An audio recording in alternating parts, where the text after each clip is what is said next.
Good afternoon, everyone. I am Jeah Veradio, and I am one of the reporters of the lesson 2, which is the Chinese history. So, last meeting, we discussed about the customs, traditions, and culture of the Chinese history. And also, we discussed about the literary journey, which is the teachings from the Analects of Confucius presented in capsulated form. So now let's proceed the second literary journey, which is The Tiger's Son, a Chinese tale. Once upon a time, in a deep forest in Shanxi province, there lived an old lady named Chinma and her son, who hunted tigers for a living. They were doing fine until a terrible winter storm took the son's life, leaving Chinma all alone. She went to the local leader for help, who promised her a share of the tiger hunter's earnings. But when the hunters refused to give her what was rightfully hers, they gave her something surprising instead, a baby tiger, also known as a cub. They expected her to raise it for meat and other stuff, but Shinma couldn't bear to harm the innocent cub. She cared for him like a son, defying what others thought was right. As the cub grew into a big tiger, Chinma's love for him only grew stronger. When people wanted to hurt him, she protected him fiercely, even asking the leader to recognize him as her son. Touched by Chinma's love, the leader agreed, giving the tiger a special pendant that said Fuchi, also known as Tiger's Son. Chinma and Fuchi's bond became even stronger over time, touching the hearts of everyone who knew them. Even after Chinma passed away, Fuchi stayed loyal, guarding her grave until he disappeared himself. To honor their special bond, the hunters put up a monument, making sure everyone remembered their story. And so, the tale of the tiger's son became a beloved story in Shanxi province, showing that love knows no bounds, but not even between a human and a tiger. So now let's proceed to the elements of the story.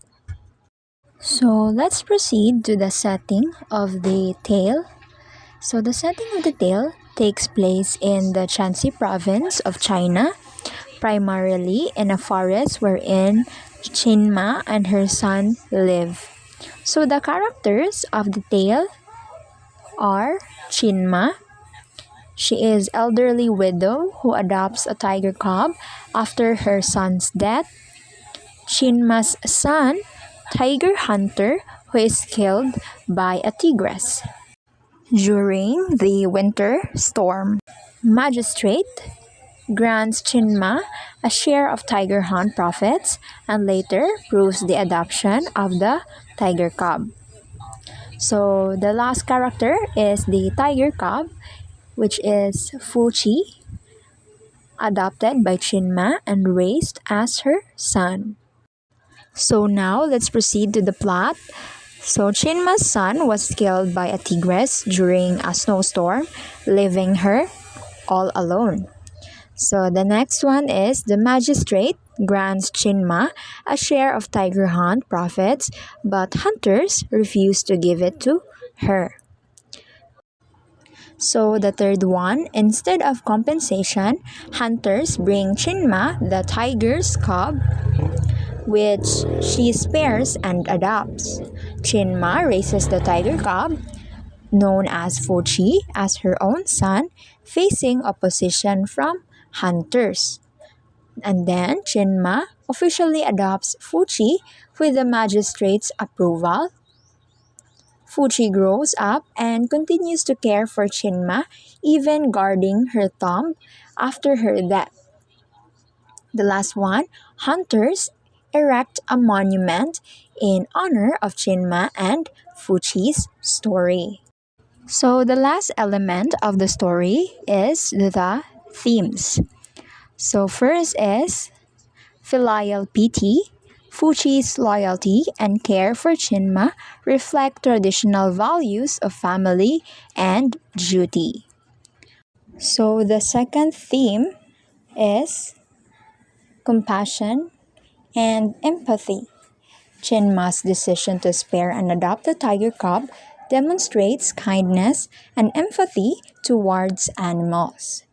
The third theme, loyalty and friendship.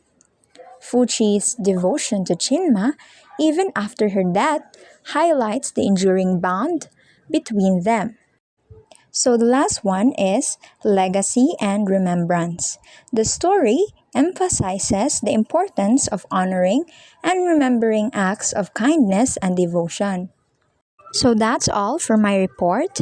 May I call on Ms. Liza Ibanez to continue the Chinese history, specifically the literary journey of the said country, which is China.